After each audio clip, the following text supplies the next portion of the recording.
घरोघरी मातीच्या चुली मालिकेच्या आजच्या भागामध्ये आपण पाहत आहोत जानकी आणि सायली जत्रेमध्ये एन्जॉय करत असतात।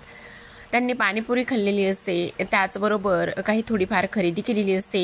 पूर्ण जत्रा त्या एन्जॉय करत असतात। इकडे आपण पाहतो की ऐश्वर्या सुद्धा त्याच जत्रेमध्ये आलेली असते आणि त्याच जत्रेमध्ये मास्क घालून फिरत असतो, तो म्हणजेच की मकरंद।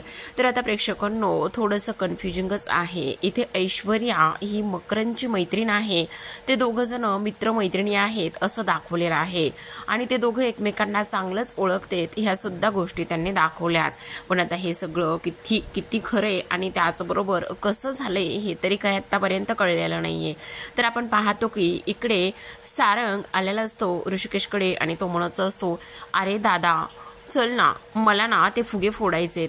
आता त्या सयाजी काकावरचा सगळा राग बंदुकीच्या थ्रू मला त्या फुग्यावर काढायचा आहे। जा जा, तुला जे काही खेळायचंय ना ते मस्त एन्जॉय कर। त्यावर लगेच आता सारंग म्हणतो, पण त्याकरिता मला पैसे हवेत ना रे दादा। हो का, एवढेच ना, हे घे पैसे घे आणि जा मस्त एन्जॉय कर असं म्हणून आता ऋषिकेशने सारंगच्या हातामध्ये काही पैसे ठेवलेले असतात। इकडे जानकी आणि त्याचबरोबर सायली एका बलून शूटरच्या गेमरमध्ये तिथे असतात। इकडे ऋषिकेश सारंगचा मोठा भाऊ आणि त्याचे लाड पुरवणारा दादा असतो। आता इकडे जानकीला एकही फुगा फुटत नसतो। सायली म्हणत असते, तुझं लक्ष ना दुसरीकडेच आहे, त्यामुळे तुला कोणताच फुगा फुटत नाही बघ। त्यावर लगेचच आता इकडे जानकी म्हणते, ए गप्प बस ग सायली, असं काही नाहीये। हो जानू, आज तुझं लक्ष ह्या सगळ्या गोष्टीकडे नाहीच आहे। तेव्हा ती म्हणते, आता बघ लास्टचा एक। तेवढ्यातच आता सारंग म्हणत असतो, ओ ताई प्लीज, मी काय म्हणतो ते तुम्ही एकदा ऐका ना, मला फोडू द्या ना फुगा। त्यावर जानकी त्याला म्हणत असते, ओ काय करताय हे असं, आम्ही ते एवढे पैसे भरलेत आणि एवढे पैसे भरलेले असल्या कारणाने प्लीज जरा तुम्ही शांत बसणार आहात का? आमचं हे सगळं काही ते तुम्ही पूर्ण होऊ देणार आहात का? 4 राऊंड आहेत आमचे। त्यावर आता इकडे जानकीला एकही फुगा फुटत नसतो आणि जानकीला एकही फुगा न फुटत असल्या कारणाने जो आपला हा आहे सारंग आहे तो मात्र खूपच जास्त चिडचिड करत असतो। त्याला तर आता टेन्शन आलेलं असतं। तो विचार करतो, काय करू मी आता। इकडे लगेचच आपण पाहतो ऐश्वर्याने तिच्या मित्राला फोन केलेला असतो आणि ती त्याच्याशी बोलत असते। इकडे जानकीला काही केल्या फुगा फुटत नसतो। आता इकडे तर जो आपला सारंग आहे त्याला ह्या सगळ्या गोष्टीमध्ये भाग घ्यायचा असतो आणि खेळ खेळायचा असतो आणि म्हणूनच तो इकडे आता ऋषिकेशकडे जातो। तो म्हणत असतो, दादा अरे काय करू मी, मला ना इथे तो गेम खेळायचा आहे, पण काय करणार आहे।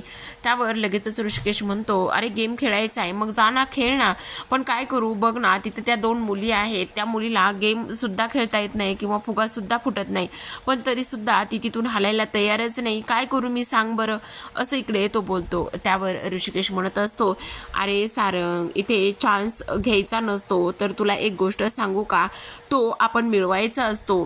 त्यावर लगेचच आता तो हा आहे आपला सारंग आहे तो म्हणतो, पण कसा घेणार आहे मी, सांग बरं तूच कसा घेणार आहे, चल आणि इकडे बंदूक, असं म्हणून लगेचच आता तो सारंगच्या हातातली बंदूक काढून घेतो आणि त्या इथे फुग्यावरती नेम धरतो आणि लगेचच जो काही फुगा आहे तो फोडून टाकतो। आता आपण पाहतो की आता इथे ऋषिकेशने फुगा फोडवलेला असतो आणि फुगा फोडल्यानंतर इकडे मात्र जानकी ला कळत सुद्धा नाही काय झाले म्हणून। इकडे सायली तर आनंदात असते, ती म्हणते, वा वा जानकी वा, तू तर एकच नंबर खेळलेली आहेस, तुझा हा खेळ बघून मला तर खूपच आनंद झालाय, वा वा वा वा, मानलं पाहिजे तुला।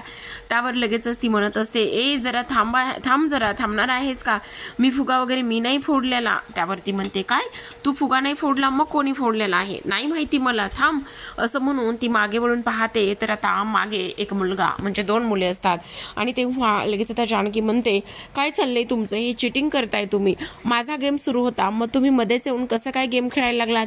त्यावर लगेचच आता इकडे तुम्ही आहात कोण, इथे सारंग म्हणत असतो, तो माझा दादा आहे। दादा, हा तुझा दादा, आणि तू कोण रे, अरे तुझे तर फुगा फुगवण्याचे दिवस आहेत आणि तू फुगे फोडायला आलेला आहेस। त्यावर लगेचच ऋषिकेश म्हणतो, अगं तू केव्हाची फुगे फोडतेस, पण तुला एकही फुगा फोडायला जमत नव्हता म्हणून मी इथे फुगा फोडला, हे सांगणारा तू कोण, आणि तू काय म्हणतोस मला फुगा फोडायला जमत नव्हता, ए काय चाललंय, काय आहेस कोण रे तू, आहेस कोण, मी ऋषिकेश रणदिवे। ऋषिकेश रणदिवे, असं ना ऋषिकेश रणदिवे असो नाहीतर कोणी असो, ओ माझ्या दादाशी अशा ह्या भाषेमध्ये बोलायचं नाही ए तू तर गप्पच बस रे, ये रे जरा समोर ये रे, असा सारंग पाठीमागे लपत असतो. आणि तेव्हा जानकी हसायला लागते. ती म्हणत असते, अरे रे रे, भावाच्या पाठीमागे लपून बसतोय बहुतेक, हो की नाही. आता इकडे सायली जानकीला सावरण्याचं काम करते. ती म्हणत असते, जाऊ दे ना जानू, प्लीज जाऊ दे ना. इकडे ती ऋषिकेशला सुद्धा म्हणत असते, सॉरी सॉरी सॉरी सॉरी. त्याचं काय आहे ना की इकडे त्यावर लगेचच ऋषिकेश तिला म्हणतो, बहुतेक तुम्ही ना मुळशी गावामध्ये नवीन आहात आणि त्यामुळे तुम्हाला ना इथले मुळशी गावातले जे काही पॅटर्न आहेत ना ते माहिती नाहीत. त्यावर लगेचच जानकी म्हणत असते, मुळशी गावामध्ये मी नवीन असो जुनी असो त्याच्याशी ह्या सगळ्या गोष्टीचा काय संबंध आहे. ह्या जत्रेमध्ये मी इथे गेम जिंकले आहे, गेम खेळायला आले होते, पैसे भरलेत. तेवढ्यातच ज्यांचा गेम असतो त्यांच्याकडे इथे जो गेम जिंकतो त्यांच्याकरिता हट बलूनचं एक कुशन असतं किंवा पिलो असते. तेव्हा लगेच ते ऋषिकेशला देतो आणि ऋषिकेश लगेचच ते जानकीकडे फेकत असतो. आता जानकीकडे फेकल्यानंतर इकडे जानकी चिडचिड करते आणि म्हणत असते, हे तुझं तुलाच बक्षीस घे, मला ह्या बक्षिसाची काही गरज नाही. अच्छा असं आहे, असं म्हणून ती ते फेकून देते आणि फेकलेली जी काही पिलो आहे ती मात्र मकरनच्या हातामध्ये आलेली असते. आणि तेव्हा लगेचच आता तो म्हणत असतो, ही पोरगी तर आगाऊच आहे, तिखट आहे, असं आता इकडे ऋषिकेश म्हटलेलं असतो. तेव्हा आता जानकी म्हणत असते, हो असू दे ना, तिखटच आहे, तुझ्यासारखीच तिखट आहे, असं म्हणून आता इकडे तिने मात्र पिलो फेकून दिलेली असते. तर आता मकरननी ती पिलो उचललेली असते आणि तो म्हणत असतो की इथे माझी जानकी तिखट आहे आणि ती माझीच आहे, असं सुद्धा आता इकडे तो बोलत असतो. जशी असेल तशी ती माझी जानकी आहे, असं इकडे तो बोललेला असतो. तर आता आपण पाहतो की जानकी आणि सायली तिथून निघून गेलेल्या असतात. त्या दोघी तिथून निघून गेल्यानंतर आता इकडे ऐश्वर्या आलेली असते आणि तिने मकरनला कॉल केलेला असतो. बऱ्याच वेळ इथे ती त्याला शोधत असते. जत्रेमध्ये काही त्याला आवाज आलेला नसतो त्या फोनचा. आता इकडे ती त्याला म्हणते, काय रे मॅक, किती वेळचा तुला फोन करते, तुझा फोन कुठे आहे. तेव्हा तो म्हणतो, अगं काही नाही ग, खिशात होता, आवाजच नाही आला ऐकायला.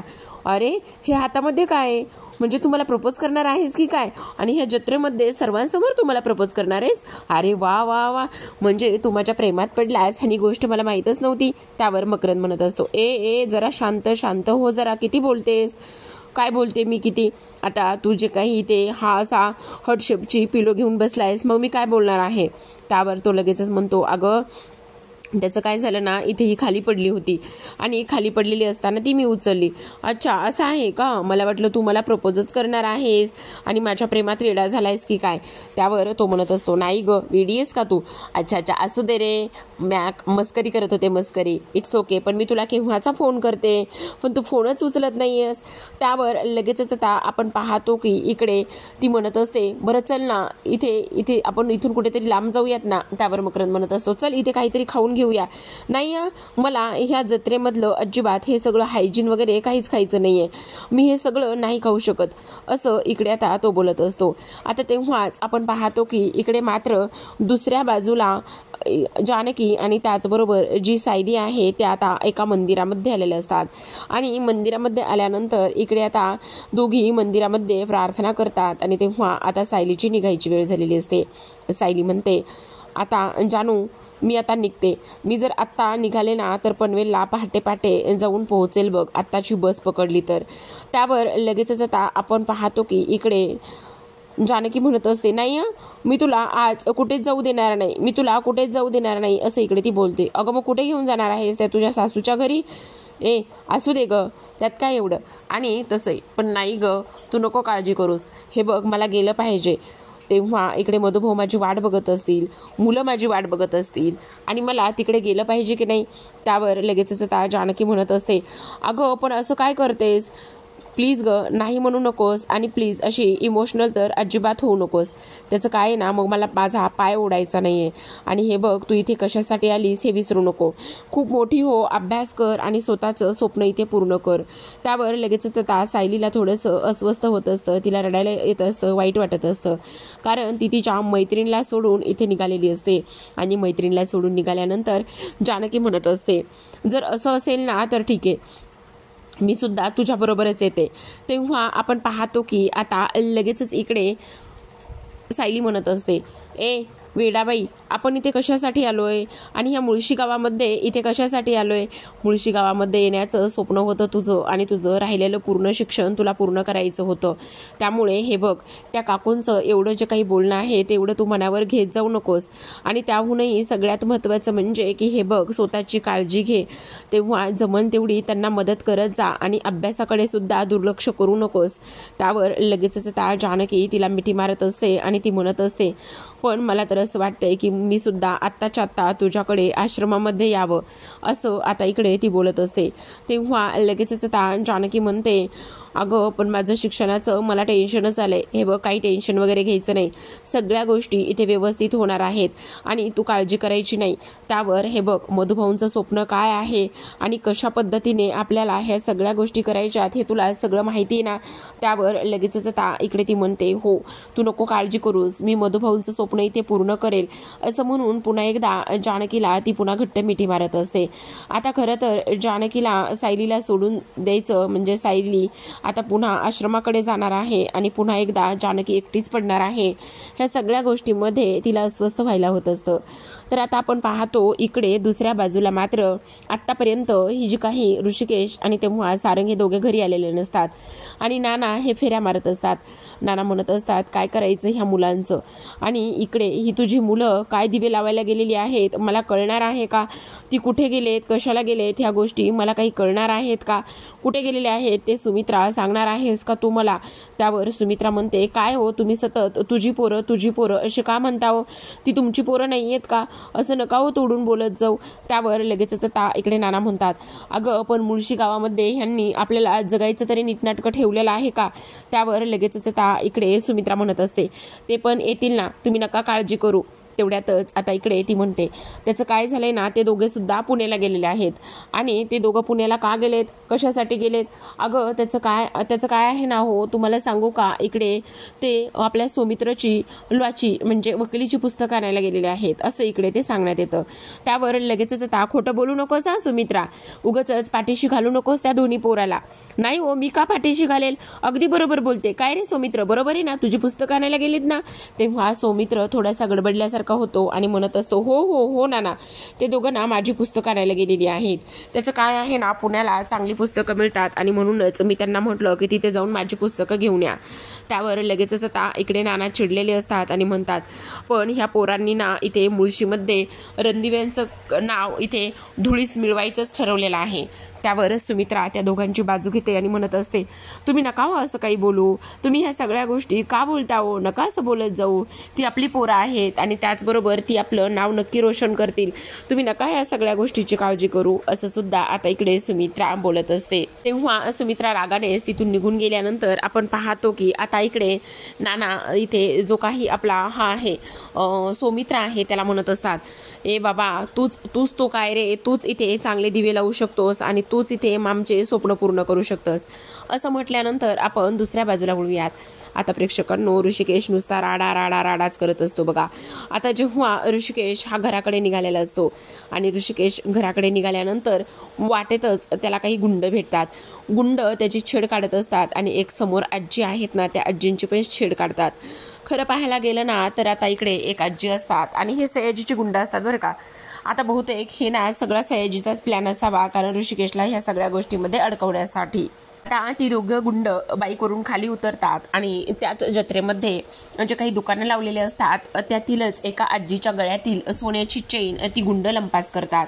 त्या आजी जोरात ओरडतात, माझी चेन, त्या गुंडांनी माझी चेन घेऊन गेल्या असं म्हणत असतात. आता ऋषिकेश घराकडे निघालेला असतो, त्याच्या नजरेस हा सगळा प्रकार येतो. तेव्हा ऋषिकेश लगेच गाडीवरून खाली उतरतो आणि त्या गुंडांचा पाठलाग करतो. त्या गुंडाला पकडतो आणि बेदम त्याच जत्रेमध्ये त्याला मारत असतो. आता गुंड पकडला, त्याच्याकडून चैन घेतली, इथपर्यंतच ऋषिकेश काही थांबत नाही. त्या गुंडाची धुलाई करत असतो, कारण हिरोगिरी दाखवायची असते ना म्हणून. आता एवढा त्या गुंडाला मारलेला असतो म्हणून विचारू नका की खूप जास्त रक्त येईपर्यंत मारलेलं असतं ऋषिकेशने त्या गुंडाला. इथे ऋषिकेशला अडवण्याचं काम करत असतात ती लोक, पण ऋषिकेश मात्र काही केल्या थांबत नसतो. आता शेवटी इथे चैन तर काढून घेतलेलीच असते, पण त्या गुंडाला सुद्धा खूप मारण्याचा त्याने प्रयत्न केलेला असतो. आता इकडे जत्रेमध्येच सयाजीचा एक माणूस असतो आणि त्या माणसाने इकडे ऋषिकेश कसा मारतो आणि त्या गुंडाला किती मारलेला आहे याचा एक व्हिडिओ त्याने शूट केलेला असतो. का तर तो व्हिडिओ आता मुद्दाम दाखवायचा असतो पोलिसांना आणि इथे ऋषिकेशच्या विरोधामध्ये कंप्लेंट करून त्याला पोलीस स्टेशनमध्ये टाकायचं असतं. म्हणून हा सगळा काही सयाजीचा प्लॅन असतो. कारण कालच्या भागामध्ये आपण पाहिलं होतं ऋषिकेशने सयाजीचा अपमान केला होता आणि त्यामुळेच त्या सगळ्या गोष्टीचा बदला घेण्यासाठी हे सगळं काही करत आहे. तर आता इकडे आपण पाहतो की एवढा मार खाल्ल्यानंतर सुद्धा तो गुंड काही तिथून निघून जात नाही. उलट ऋषिकेशची 2 हातच करत असतो आणि ऋषिकेश सोबत इथे मारामारीचंच काम करत असतो. तर आता आपण पाहतो की हा जो काही व्हिडिओ शूट केलेला आहे तो व्हिडिओ इथे आता प्ले होत असतो आणि त्या व्हिडिओमध्ये जो काही ऋषिकेश आहे तो त्या गुंडांना मारताना दिसत असतो. तर आता आपण पाहतो की शेवटी ती जी चेन आहे ती ऋषिकेशच्या हातामध्ये असते आणि ऋषिकेश ती चेन घेऊन इथे आता लगेचच त्या आजीकडे येतो.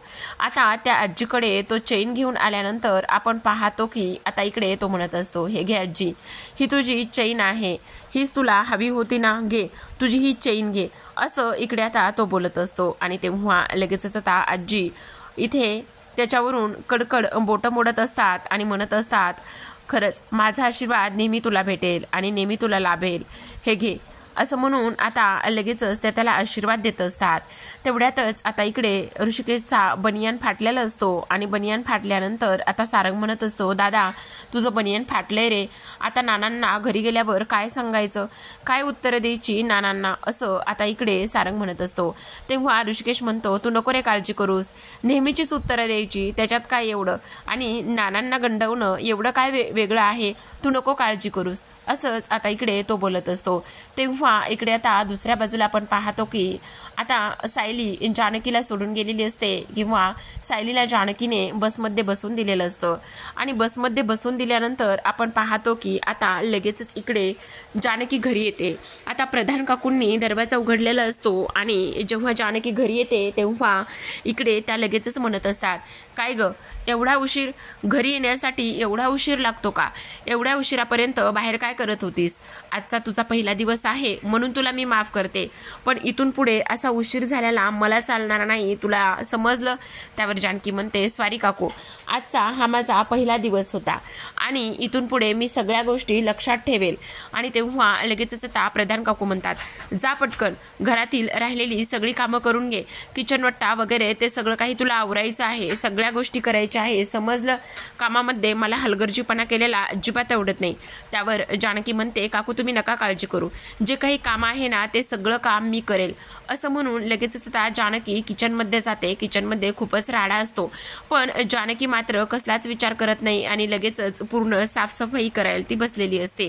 तेवढ्यातच आता प्रधान काका तिथे येतात आणि ते तिथे आल्यानंतर ते जानकीशी बोलतात आणि म्हणत असतात, आपण पाहतो प्रधान काका म्हणत असतात, हे बघ तुला काकू बोललेलं टेन्शन आलं का. त्यावरती म्हणते, नाही हो काका, मला का टेन्शन येईल, अगं तुला सांगू का, काकू म्हणजे आपल्या घरातलं चालतं बोलतं प्रेशर कुकर आहे, एका कानाने ऐकायचं पण आपण दुसऱ्या कानाने सोडून द्यायचं, एवढं मनावर घ्यायचं नाही तिचं फारसं, आणि तुला कधी एकटं वाटलं काही जरी झालं ना तरी सुद्धा हे हक्काने काकाकडे यायचं आणि सगळ्या गोष्टी बोलायच्या, अजिबात निसंकोचपणे सगळं काही ते माझ्यासोबत शेअर करू शकतेस, एकटी कधीच नाही आहेस तू ह्या घरामध्ये. तेव्हा जानकी म्हणते, काका आज तुम्ही हे सगळं काही बोललात ना, एकदम मधुभाऊंची आठवण आली बघा, मधुभाऊ सुद्धा असंच बोलायचे आणि तुम्ही नका काळजी करू, मला काही वाटलं तर मी नक्की तुमच्यासोबत शेअर करेन आणि काकूचं एवढं मनावर मी घेणार नाही कधीच. आणि असू द्यात, प्रत्येक घरामध्ये एखादा तरी असा माणूस असतो.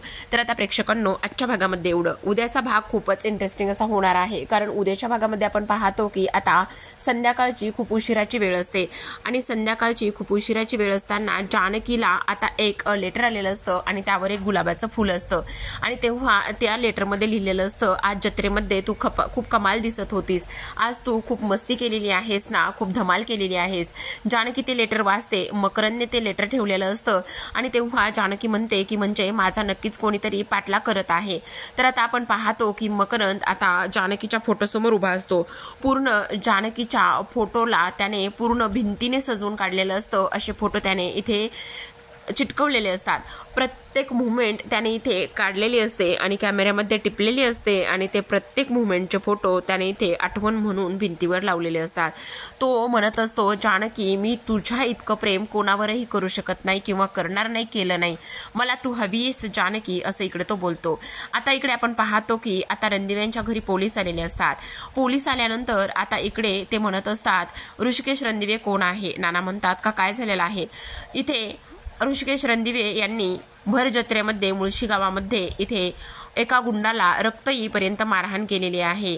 त्याचा आमच्याकडे ठोस पुरावा आहे आणि तो दुसरा तिसरा मारणारा माणूस कोणीही नसून, मार खाणारा माणूस कोणीही नसून तर तो सयाजी काकांचा माणूस आहे. इकडे सारंग म्हणत असतो, सोडा ना माझ्या दादाला, माझ्या दादांनी काही नाही केलं, माझ्या दादांनी काही नाही केलं, प्लीज सोडा ना.